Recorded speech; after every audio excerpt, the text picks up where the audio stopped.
Testando.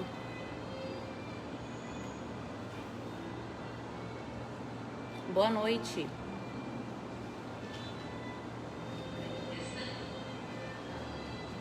Boa noite a todos. Tá ótimo. Aí, ó. Pode acessar. Ótimo.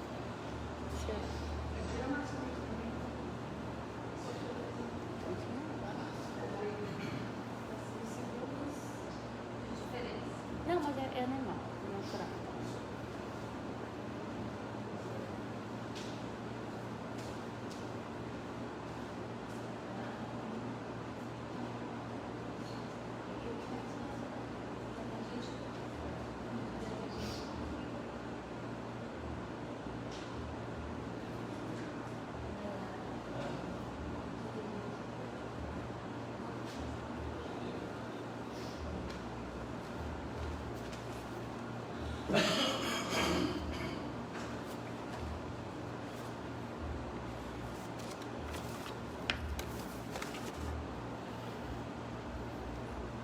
Boa noite a todos. Estamos aqui em mais uma quinta-feira de palestra para a gente poder ouvir um pouquinho algumas palavras de refazimento, de melhoramento geral, né? Nós estamos aqui não só presencialmente, mas estamos aqui também ao vivo no Facebook. Certo? Hoje nós tivemos alguns contratempos em relação ao Instagram, mas dando tudo certo, a palestra de hoje vai ser também repostada no YouTube, como na maioria das vezes a gente faz, ok? Convido vocês para poder ouvir, inicialmente eu vou ler aqui uma passagenzinha, certo? Desse livro aqui que é Fugindo da Prisão, do Richard Simonetti, ok? Que eu gosto bastante. É um texto bem tranquilo, em que ele fala sobre a existência de Deus, sobre a presença de Deus. Vamos começar pelo começo. É importante colocar Deus no nosso caminho. Precisamos saber também que há uma ordem divina a ser respeitada. Por conta disso mesmo, nós conseguimos tentar provar que Deus existe. Isso, certamente. Vamos verificar o seguinte. Se a gente for pensar naquela velha ciência de que não há efeito sem causa, a roupa que você veste, a cama onde você dorme, as grades que às vezes prendem as pessoas, os muros que separam as pessoas nas ruas, tudo tem seu autor. Nada surge do nada. Alguém fez tudo aquilo. É claro que às vezes essas coisas que eu citei, você pode ser que não esteja muito satisfeito.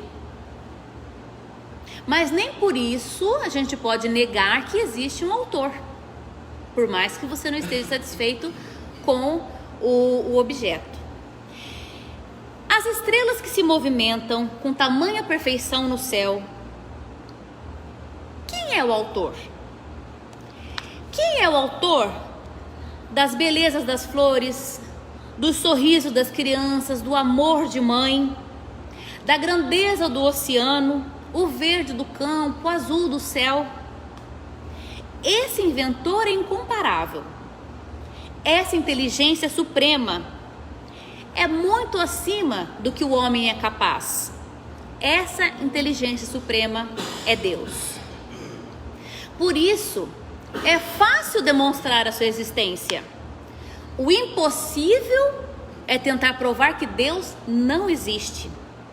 Nós teríamos que explicar como o universo existe, como a vida poderia ter sido surgida do nada, ou como do nada brotam as coisas que estão por aí, as flores, até mesmo se surge do nada, a roupa que você veste surge do nada.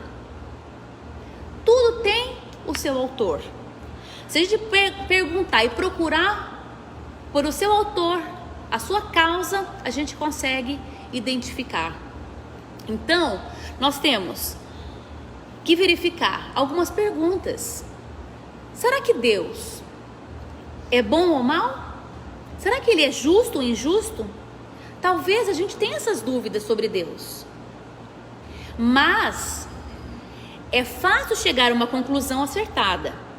Basta olhar para nós mesmos. Eu, você, os seus familiares, os nossos familiares, um colega de trabalho. Todos os homens temos um grande desejo, um grande anseio, que é esse anseio de justiça e anseio de bondade.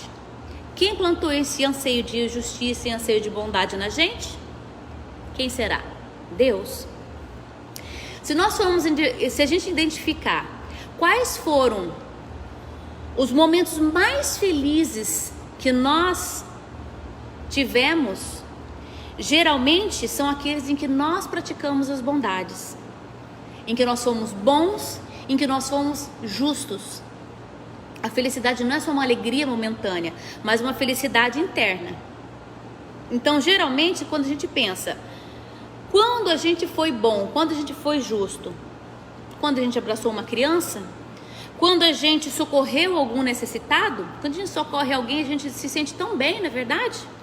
Quando a gente atende algum amigo, quando a gente consola um sofredor, quando a gente se recusa a prejudicar alguém, quando a gente cumpre o que a nossa consciência manda. Ora, se nós somos filhos de Deus, se nós fomos criados à sua imagem e semelhança, como está na Bíblia, nós só somos felizes mediante justiça e mediante bondade. Então, é fácil compreender que, tanto mais as coisas que nós fazemos nos aproximam de Deus, quanto mais e tanto mais seremos felizes. Quanto maior o nosso empenho de exercitar a justiça e bondade, mais a gente se aproxima de Deus, mais felizes seremos. Com essa reflexão sobre Deus, sobre justiça e bondade, eu convido a todos a fechar os nossos olhos, elevar os nossos pensamentos. Senhor Jesus, neste momento em que estamos aqui, reunidos em Seu nome, gostaríamos, Senhor, de agradecer por essa oportunidade bendita, de aprendermos um pouco mais, de estarmos aqui, reunidos, recebendo essas graças, a Sua iluminação, a Sua bondade. Abençoa, Senhor, não só a todos esses que estão aqui presentes no salão, mas também aqueles que estão em casa, aqueles que estão impossibilitados de vir presencialmente na palestra e aqueles que estão distantes em outras cidades. Abençoa, Senhor, ilumine o caminho de cada um de nós. Abençoa, ilumine, energize os nossos corações para que o estudo de hoje, a palestra de hoje, internalize em nossos corações e possamos seguir em frente com bondade, justiça e sabedoria. Que assim seja.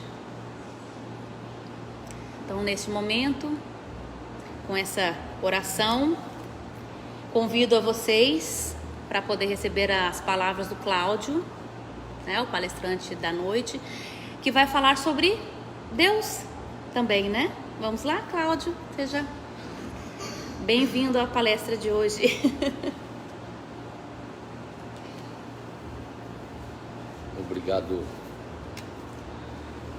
Obrigado a Samantha.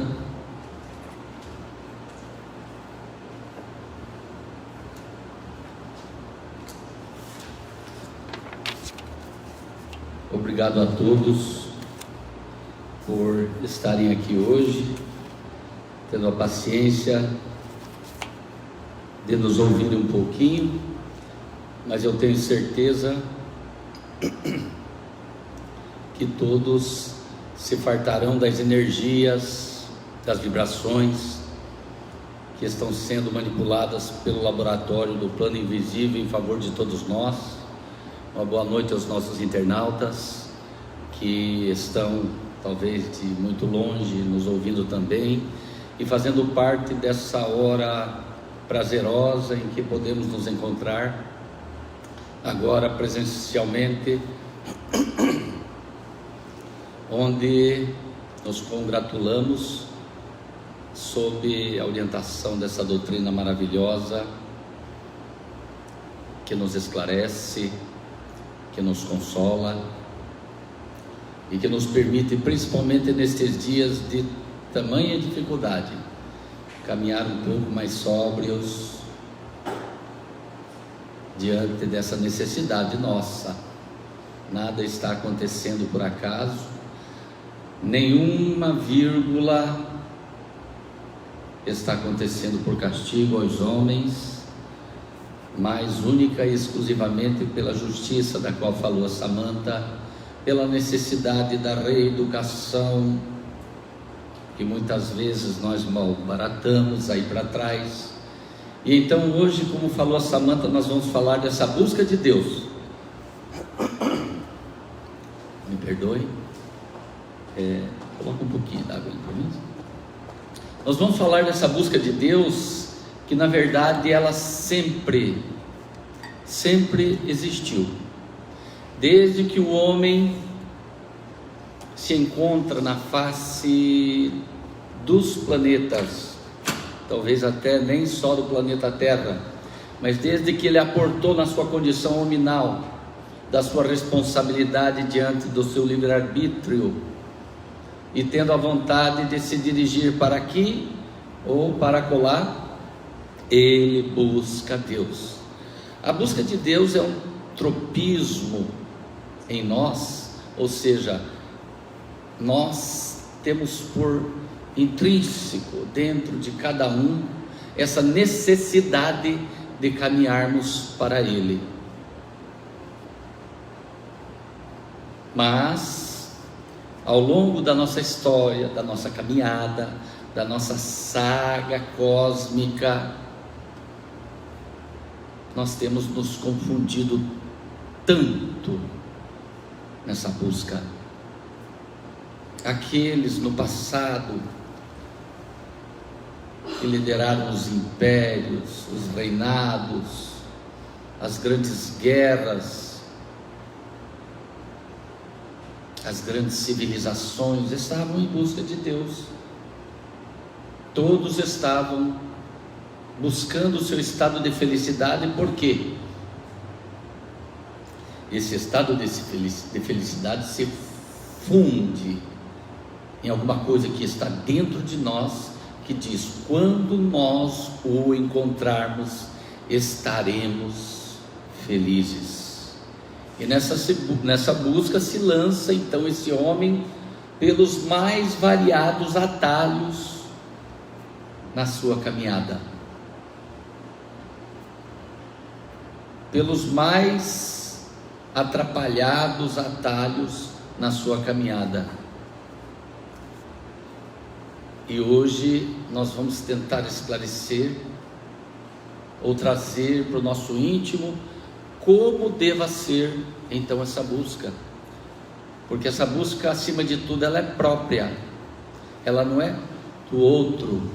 A gente já falou outra vez aqui qual é o caminho da felicidade, qual é o caminho para Deus. É o nosso, não é o do outro.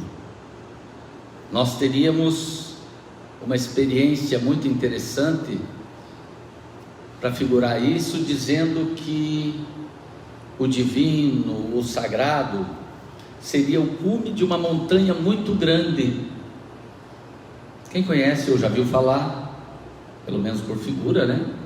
A gente conhece, mas ver falar a gente já viu falar em muito. Quem conhece o Everest, a maior montanha da Terra, com seus 8.848 metros de altitude em relação ao nível do mar, e com dezenas e dezenas de quilômetros de entorno. Imaginemos muitas pessoas subindo essa montanha, cada uma em uma parte dessa montanha. Uma parte fica para a China, outra parte dela fica para o Nepal, outra parte fica para o Tibete. E assim, cada um na sua caminhada, que é muito longa. Muitos já perderam a vida nessa caminhada, porque ela é muito difícil. Cada um terá a sua experiência própria, até porque se ele olhar para trás, o mundo que se visualiza atrás dele é completamente diferente do outro que está no outro lado. Quem está no Tibete talvez vai vislumbrar aquela planície imensa do Tibete. Quem estiver do lado da continuação das cordilheiras do Himalaia só vai ver montanhas. E assim, cada um na sua característica de caminhada, até porque as pedras são diferentes, os atalhos são diferentes, a espessura da neve em cada lugar estará também diferenciada. Haverão lugares mais íngremes, outros menos íngremes, e cada um na sua capacidade, cada um na sua condição de suportar aquele frio, aquela diminuição do oxigênio, de acordo com a sua própria estrutura, que não começou somente nessa montanha, mas já vem lá de trás, talvez, com o pé mais frágil, com o pulmão mais enfraquecido, com alguma deficiência, ou não, com uma condição melhor de subir, com uma estrutura mais saudável para subir aquela montanha de uma forma mais tranquila. Eu quis figurar e quero figurar isso para mostrar que todos se direcionam para o cume da montanha, para o alto da montanha. Lá está a felicidade, lá está o divino, lá está o sagrado, mas cada um vai ter a sua experiência própria, cada um vai caminhar com as suas possibilidades diferentemente do outro. E aí está o momento em que nós temos que fazer uma parte, porque na maioria das vezes nós nos perdemos julgando que o nosso caminho é o certo. Aquela caminhada, eu estou indo para o divino, a minha caminhada é que é a verdadeira, a tua não é, a tua não é, a sua, a minha que é verdadeira. E aí, a partir desse ponto de ilusão, porque eu não sei o que o outro está vendo, está experimentando, está vivendo, só sei que aquela minha caminhada, o ego meu está me convencendo de que aquilo está acertado, e aí eu empreendo uma energia descomunal na minha vida para convencer o outro que a minha caminhada é a correta, que eu estou certo e que o outro é herege. Como nós temos visto isto por aí? Como nós temos nos deparado com essa situação onde as pessoas chegam a dizer que, poxa, a Elisanete é uma boa pessoa, eu conheço ela há tanto tempo, é uma pessoa boa, mas ela não é da minha religião. Com certeza está perdida, não está salva, porque ela não acredita naquela regra, naqueles conceitos, naquela teoria, naqueles dogmas que eu acredito e que é o certo. Eu estou vivendo essa experiência e estou convencido de que é o certo. E perdemos muitas vezes não só uma caminhada, mas várias reencarnações, nos colocando como os senhores da verdade.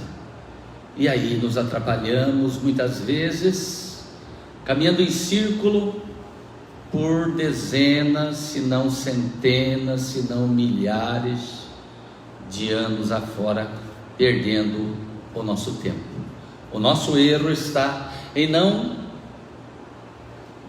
acreditar que o outro também caminha corretamente. Tenho certeza de que aquele homem que para nós é um louco, que se ata de bombas e se explode na intenção de encontrar as 110 virgens no paraíso, haja virgem, né? Ele está convencido de que aquele caminho é o caminho para Deus. Tanto é que ele quer destruir os outros que não acreditam como ele. E então a doutrina espírita vem com muita propriedade e clareza, de forma cristalina, dizer que não, todos os caminhos levam a Deus, todas as religiões vão levar a Deus. É a multiplicidade das faces dessa montanha que todos estamos subindo, desde o momento em que nós nos posicionemos como seres pensantes, autopensantes, donos do nosso nariz, como se diz. A gente é doido para chegar nos 18 anos para ser dono do nosso nariz. Depois, quando a gente chega nos 50 e a gente vê uma criança e diz assim: meu Deus, queria não ser dono do meu nariz. Que bom se pudesse voltar, né? A gente queria, mas não é assim. A caminhada continua ininterrupta, e para todos e a todos tem a sua verdade, tem a sua experiência e tem a sua possibilidade, sim. Uns mais cedo, outros desejam pelo lado norte, pelo lado da China, que é menos íngreme, mas é mais longo. Outros pelo lado do Tibete, que é mais ou menos. Outros pelo lado do Nepal, que é mais íngreme ainda, e é mais curta a caminhada. Mas todos teremos a nossa experiência de caminhada e de subida para Deus, que nos vê a todos. Será que Deus vê todo mundo?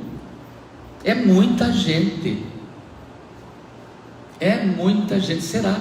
Tem hora que nós nos deparamos com algumas dificuldades, como essa de ordem coletiva pela qual nós estamos passando, que muitos de nós nos perguntamos: será que Deus está cuidando de nós? Tem hora da vida da gente que a gente diz: puxa, será que Deus me esqueceu? Será que realmente Deus tem tempo para cuidar do Adilson, da Lena, do Cláudio, da Soraya, do Sérgio? Será que Deus tem tempo para cuidar de todo mundo? Nossa, tem gente na Inglaterra, na África, na Ásia, na Oceania, na Austrália. É gente demais. E depois que a gente conhece um pouco do Espiritismo, a gente sabe que tem vastilhões de filhos por esse universo afora. Como é que Deus está cuidando de todo mundo? E nós somos um planeta ainda bastante atrasado, não primitivo, mas bastante atrasado. E já temos algumas possibilidades extraordinárias, uma tecnologia que nos dá condições de os mais leigos, como eu, praticamente não entender algumas coisas que acontecem. Eu lembro quando surgiu o fax. A gente só tinha um telefone, né? Telefone fixo, não existia celular.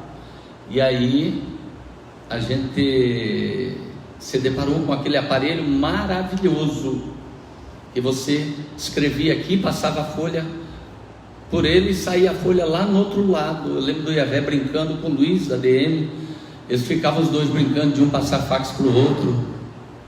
Ele contou para a gente isso, e a gente vivia também, cada passo passando fax um para o outro, porque era uma coisa maravilhosa. Como é que eu escrevo aqui e sai lá? Vai por onde? Pelo ar, isso é uma mágica. Isso há quase 40 anos atrás. E hoje,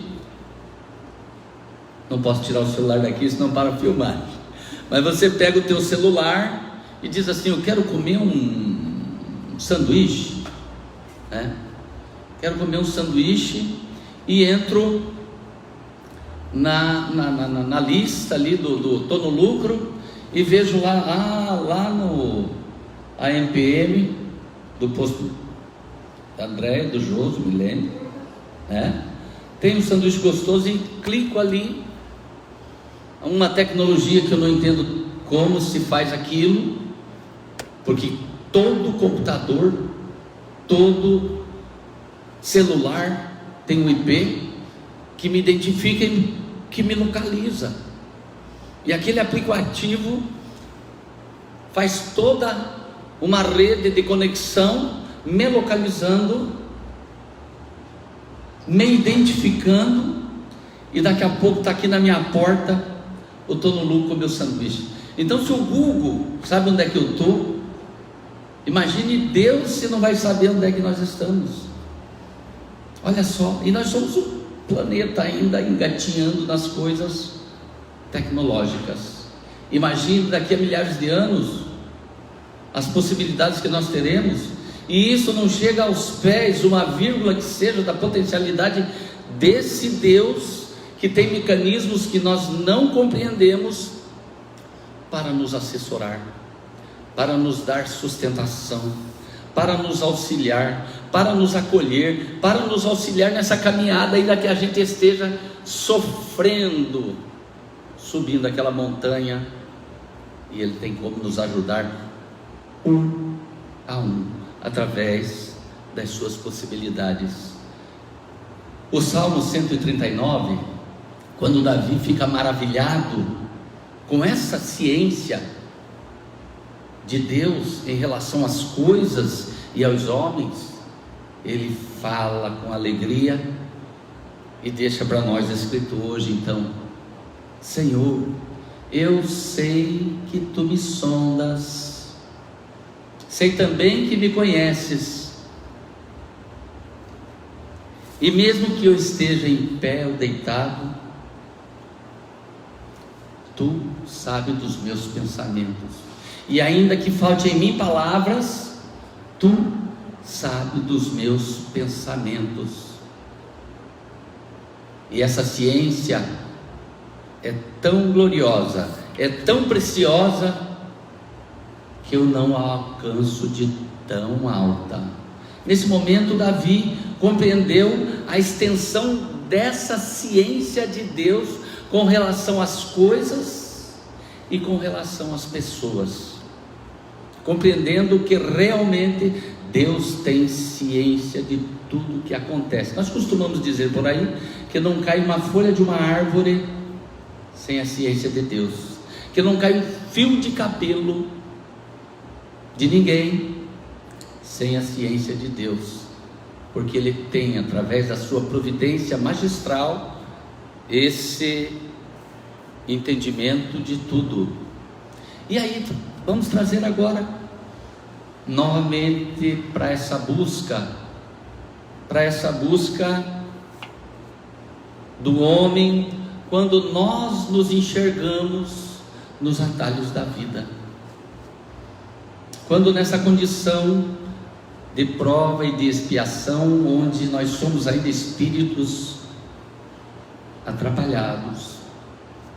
A palavra pecador, ela fica numa conotação muito ruim, então eu vou dizer atrapalhado. Nós estamos ainda atrapalhados, nos equivocando a cada hora da nossa vida, e muitas vezes estamos lá no fundo do poço, com os problemas mais diversos na família, de saúde, de ordem psicológica, de frustrações as mais variadas, de desânimo e de desestímulos tamanhos diante das necessidades de aprendizado que temos, e nos julgamos então os filhos deserdados. Lembrando a parábola dos talentos, quando Deus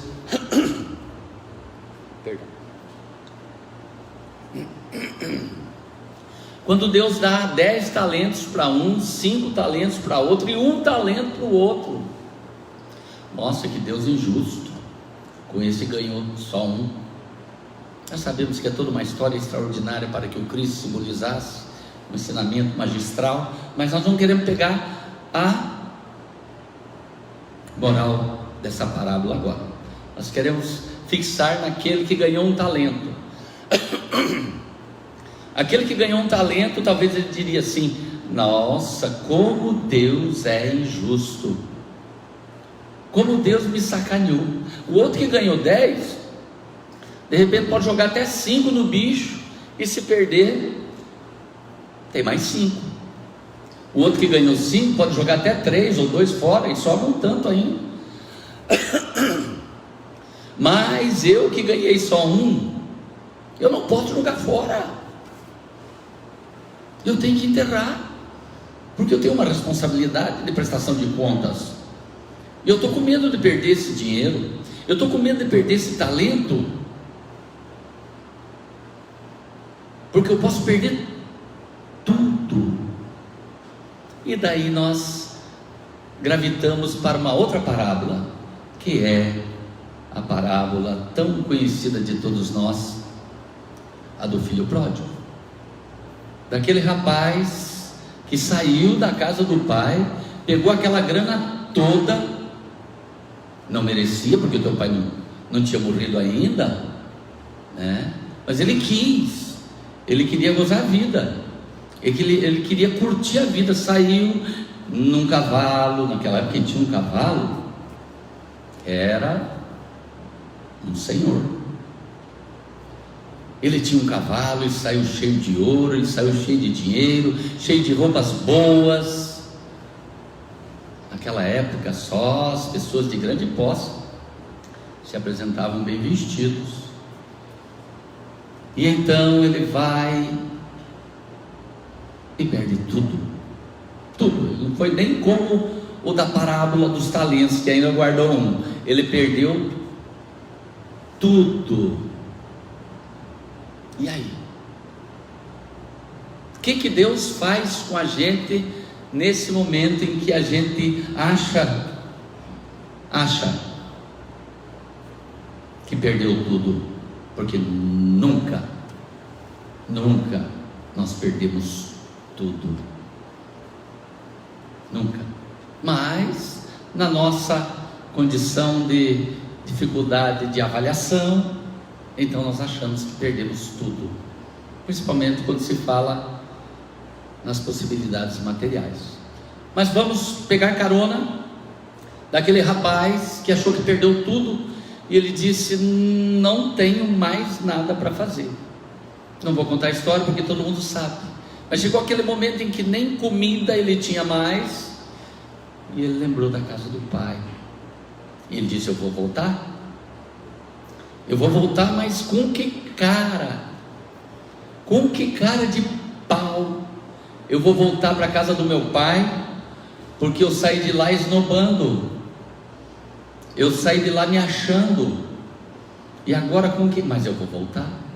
Eu não suporto mais essa vida entre os porcos, comendo a comida dos porcos. Eu vou voltar. E assim ele empreendeu aquela caminhada de retorno, e ele imaginando como seria aquele reencontro terrível. Mas ele já pensou: que meu pai me aceite como um serviçal da sua casa e não me considere mais um filho, porque ainda os serviçais da sua casa vivem muito melhor do que eu aqui, entre estranhos.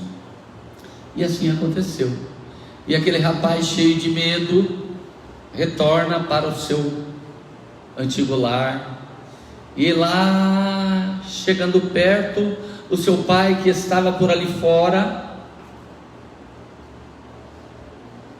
vislumbrou lá no pé do monte aquele homem que estava vindo, um tanto acabrunhado, um tanto envergonhado, curvado pelo cansaço da tamanha viagem, mas ele distinguiu: é o meu filho. E para que não deixasse aquele jovem chegar na aldeia, porque se chegasse sozinho ele chegaria envergonhado, aquele pai sai correndo de encontro ao filho. E quando o filho vê aquele pai, o reconhece também, que vem correndo para ele, ele disse: agora ele vai me bater, eu devo apanhar já aqui antes de chegar em casa. Mas se ele me bater é ótimo, porque pelo menos ele está me considerando filho, porque ele só vai me bater se eu ainda for filho dele. Que bom que ele me bata. Mas daí, chegando mais perto daquele senhor, ele viu que ele não estava bravo. O jovem viu que aquele senhor estava sorrindo, com uma alegria estampada do coração para os braços. E ele, então, envergonhado que estava, foi se prostrar no chão, se jogar no chão em louvor, em agradecimento, em humildade àquele homem que o estava recebendo novamente como filho. E aquele pai chega e não deixa ele se prostrar no chão, ergue ele, o abraça eternamente e o beija. E é assim que Deus faz quando nós pensamos que perdemos tudo. Deus corre para junto de nós, como diz uma lenda oriental, quando nós damos um passo na direção de Deus, Deus dá 1000 passos na nossa direção.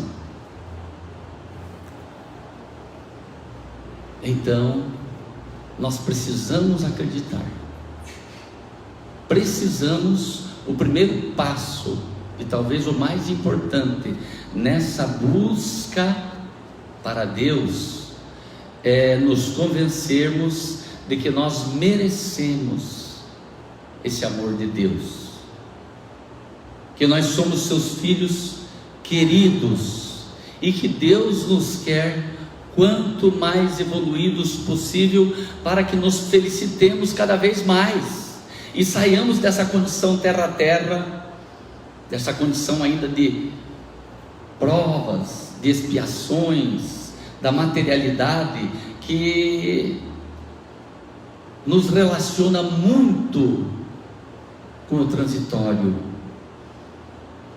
e nessa relação nós iludimos tanto uns e outros, e sofremos por isso, porque damos valor naquilo que muitas vezes não tem o devido valor, e deixamos de dar o maior valor naquilo que é a essência. Como dizia uma lição que a Soraya mostrou ainda há pouco, eu li essa lição ainda essa semana. A gente procura no externo a possibilidade de crescermos no nosso interior. Nós sabemos que nós crescemos de dentro para fora, e não de fora para dentro.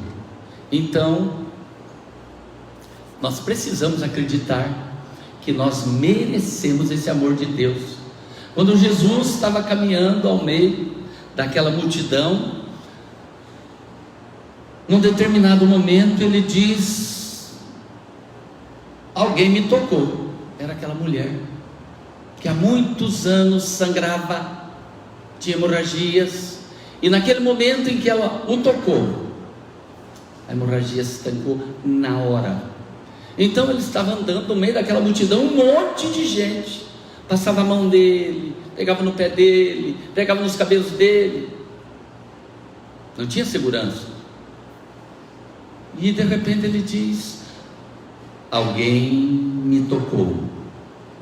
E aí os apóstolos deram uma risadinha um para o outro, né? Disseram: mestre, está difícil ver quem te tocou, porque todo mundo está te tocando, só um monte de gente está te tocando. Alguém me tocou.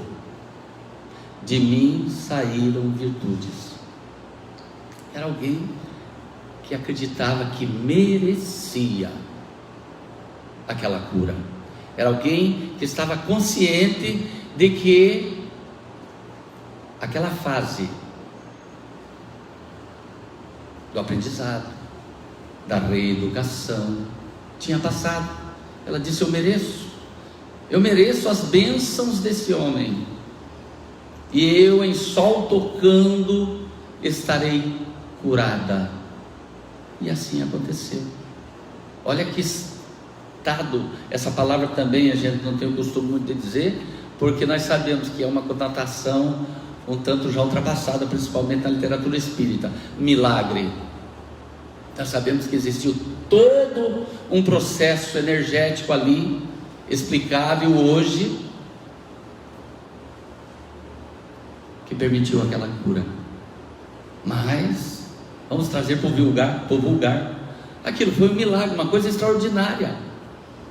E a mulher foi curada porque acreditava que merecia. E assim cada um de nós, que hoje de repente estamos aí deprimidos, com problemas de família, com problemas de enfermidade, com problemas financeiros, com problemas de desilusão da própria vida, sem objetivo, talvez sem um sentido mais próprio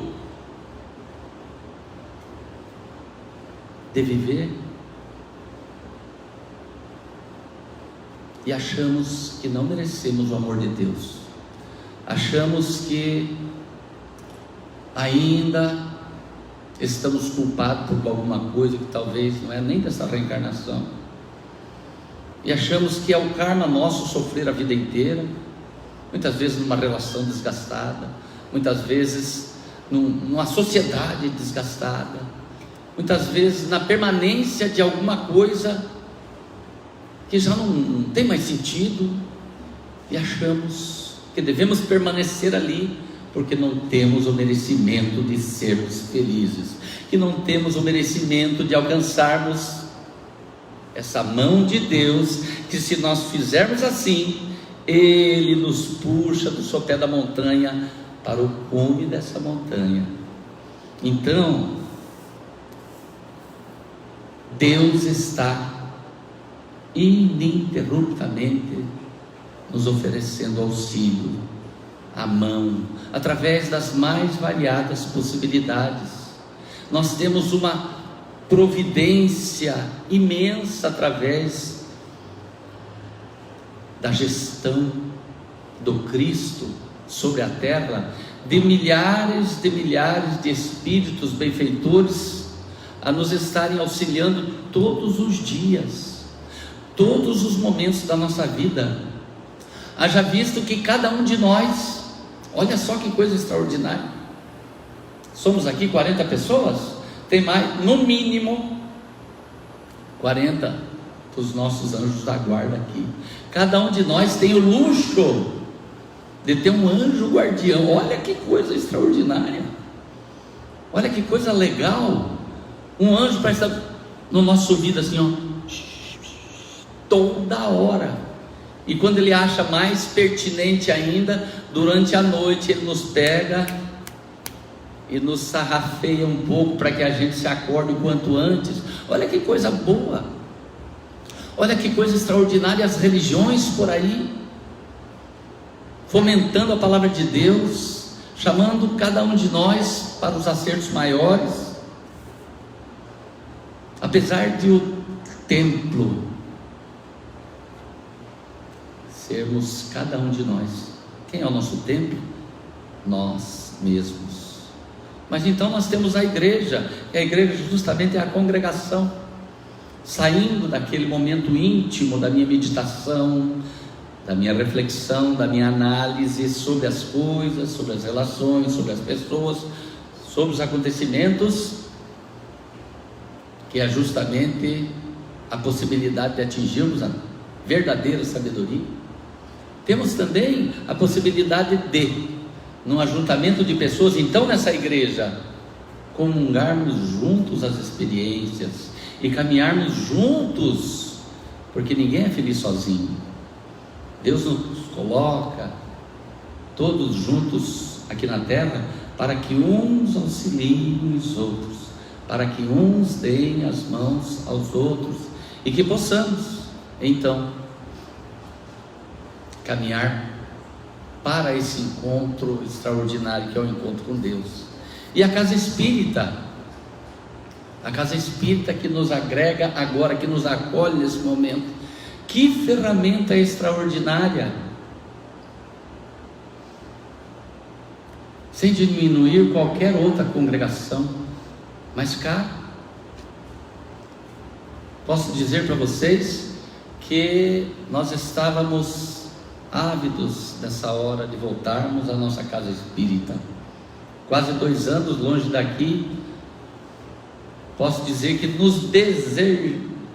nos tirou uma energia muito grande estarmos longe daqui. Faltou muito dessa energia, dessa vibração, desses fluidos, dessa congregação maravilhosa, dessa sintonia com a espiritualidade. Vocês não tenham dúvida disso. Daí a importância de nós virmos até aqui, que nesse momento em que nós estamos aqui falando, vocês com muita paciência ouvindo um pouquinho, estamos cada um de nós sendo energizados, auxiliados, aqueles, porque além do nosso anjo da guarda, também nos rodeiam aqueles que querem nos prejudicar, e esses, em vindo com a gente para cá, são igualmente auxiliados, porque são nossos irmãos em caminhada, não estão junto com a gente, talvez desejando nos prejudicar, ainda que tenham razões legítimas, mas equivocadas, são nossos irmãos, e estão ao nosso lado por um quê? Não estão por nada, estão por um quê? E o que é esse quê? Por ora não sabemos, mas saberemos outrora. Então, a casa espírita, através da sua orientação, do seu consolo, da sua congregação, dessa energização, da fluidoterapia, da própria farmácia que nós temos, fitoterápica, dos nossos tratamentos espirituais, é um hospital maravilhoso, é uma farmácia extraordinária, é um local de refazimento, de busca, é o posto de gasolina energética que nós viemos buscar durante essa caminhada que estamos levando. Então, moçada, o que nós queremos deixar hoje muito claro é da necessidade de nós acreditarmos que merecemos a ajuda de Deus, que Deus está por nós e que Ele está em toda parte. Ainda há pouco a Samantha li a palavra do Richard Simonetti, que vem mais ou menos de encontro a essa história que nós vamos contar de um homem muito rico, ainda que na sua idade pouco avançada, ele tinha seus 30 e poucos anos aproximadamente, mas era um jovem senhor muito rico, proprietário de inúmeras fazendas, algumas utilizadas na pecuária, outros na agricultura, enfim, era um rapaz muito rico, e que entrava, em certa ocasião, em uma das suas fazendas, que desde o portão principal mostrava a sua exuberância. Esse portão era feito por pedras sobrepostas que acabavam por formar um imenso arco sobre o qual passavam os caminhões, os automóveis da fazenda, e entrava ele nessa ocasião com seu carrão sofisticado, último modelo, recém saído da agência, reluzente ainda pela sua primeira lavagem, que contrastava o seu colorido brilhante com aquele trigal que iniciava nas portas da sua fazenda e se estendia até onde a vista podia alcançar. Homem de fino trato, porém trazia o semblante algo inquieto, confuso, por alguma coisa que ele inquiria desde o fundo da alma, e ele não sabia exatamente o que. Mas ele entrava e após o portão deparou-se com o humilde trabalhador seu, que desde manhãzinha capinava o solo, pés descalços, calça remendada, camisa que mal lhe cobria o tórax, mas ainda assim ele trabalhava arfante, ritmado na limpeza da terra. Não só trazia a face queimada pelo sol dos dias, mas também as mãos com as solas grosseiras, pelos longos anos de trabalho rude.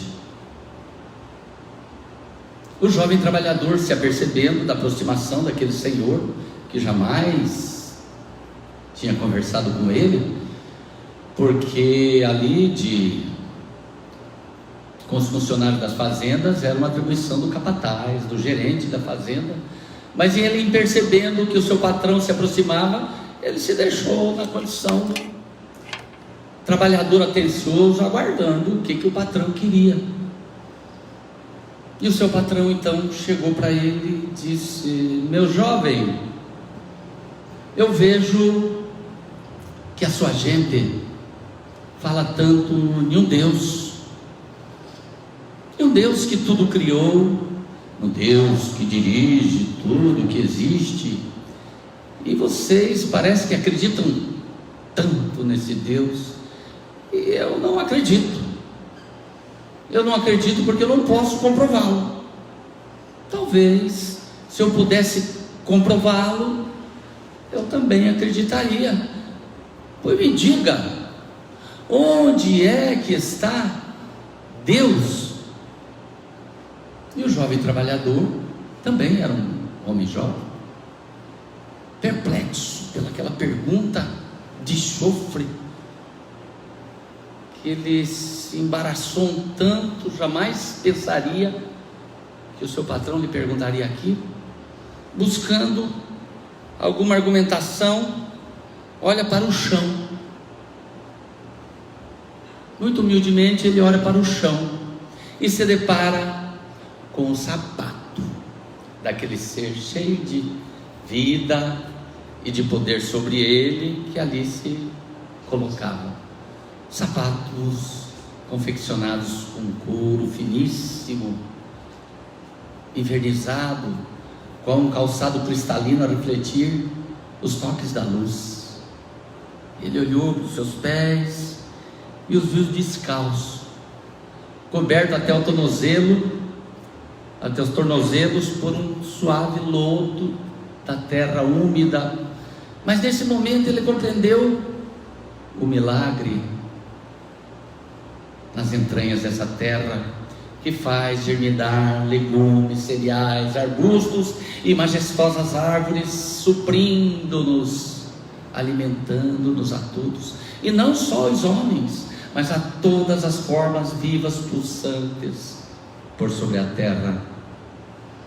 Demorou-se ainda um pouquinho nos seus pensamentos, e agora subiu a sua vista, deparando-se com a vestimenta daquele homem cheio de beleza que ali estava.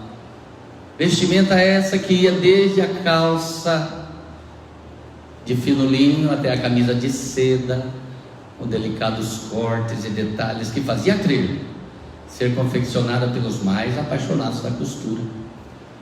Voltou-se para si e olhou seus andrajos, olhou a seu agasalho tosco e rude, mas nesse momento ele sentiu ao mesmo tempo o calor gostoso dos últimos raios do sol que já se punha, e igualmente uma brisa deliciosa que vinha passeando e fazia bailar o trigal maduro de lá para cá.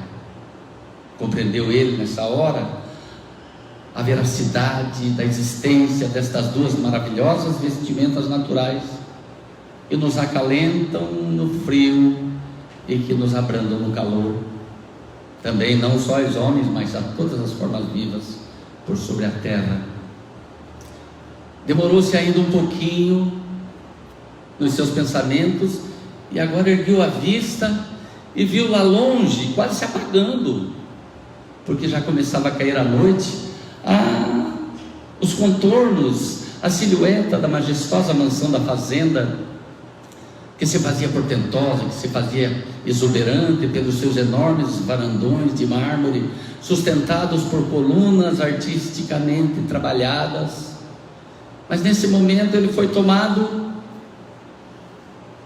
daquela visão e se viu chamado por um bando de andorinhas que brincavam e cantarolavam no meio da brisa refrescante e vinha anunciar a chegada das primeiras estrelas, quais brilhantes incrustados na abóbada celeste, e nesse momento já trazia o seu tom azul escuro, prateado pelo luar que jorrava do magnífico astro noturno.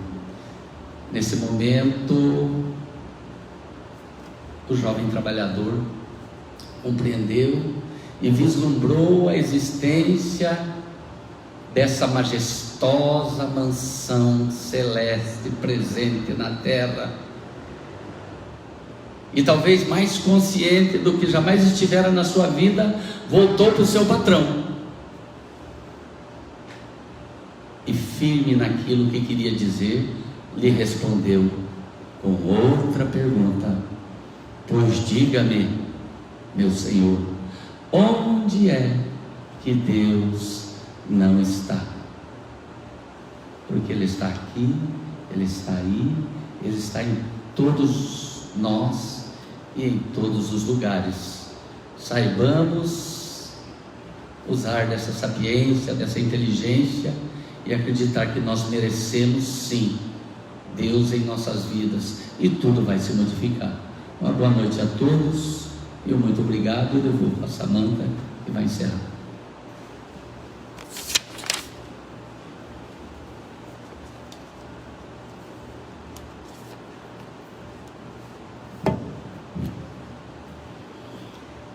Foi uma linda reflexão, né? Quem dera eu um dia poder recitar poemas com tanta destreza quanto o Cláudio, né? Fiquei meio tristinha não, meio... Esses tempos eu estava conversando com o Cláudio e ele falou: não se afobe, menina. Eu tô toda menina. E agora eu ia falar pra Daiane: olha, a gente brincava de fax. E ele falou: tem quase 40 anos, então eu não posso mais fazer o quê? Ficar tão felizinha achando que eu sou menininha, né? Mas acho que aos olhos do Cláudio eu ainda sou a menininha, né? Bom, brincadeiras à parte, né? Agora, depois de uma reflexão dessas sobre Deus, sobre a sua existência, né? Nós vamos para a nossa última parte da palestra de hoje, né? Quem está em casa, se conseguiu separar a sua água, o seu copo de água, o seu litrinho de água, né? Vamos irradiar, vamos fechar os nossos olhos, vamos fazer o nosso passe coletivo, né? Visto que, por enquanto, nesse período de pandemia, a gente não pode entrar nas câmaras de passe para receber o passe, para receber a imposição de mãos, que é essa bênção, né? Que nós passamos uns aos outros. Então, como ainda nós precisamos estar nesse período de distanciamento, nós vamos fazer o nosso passe coletivo. Então, para isso, gostaríamos que todos vamos fechar os nossos olhos, elevar os nossos pensamentos e pedir: Senhor Jesus, queridos amigos espirituais que nos amparam, que nos protegem, ilumina-nos hoje, esta noite de hoje e sempre. Nos abençoe, nos proteja, nos dê a capacidade de seguir em frente, sabedoria, resiliência, tranquilidade. Nesse momento em que estamos passando, Senhor, nos dê saúde, nos dê tolerância, nos dê o refazimento dos problemas. Abençoa, Senhor, o nosso corpo, a nossa mente, a nossa alma. Abençoe não só a nós, mas cada um dos nossos familiares. Abençoe os nossos lares, os nossos ambientes de trabalho. Abençoe, Senhor, a cada um das pessoas em que temos contato no dia a dia. Abençoa, Senhor, ilumina o nosso caminho. Faça com que possamos observar no outro a presença de Deus. Obrigada, Senhor, por esta oportunidade bendita de estarmos aqui reunidos em Seu nome. Nos abençoe hoje e sempre, e que possamos ter novamente esta oportunidade de nos reunirmos e ouvirmos um pouco mais dos ensinamentos passados. Obrigada, Senhor, hoje e sempre. Que assim seja. Uma boa noite a todos.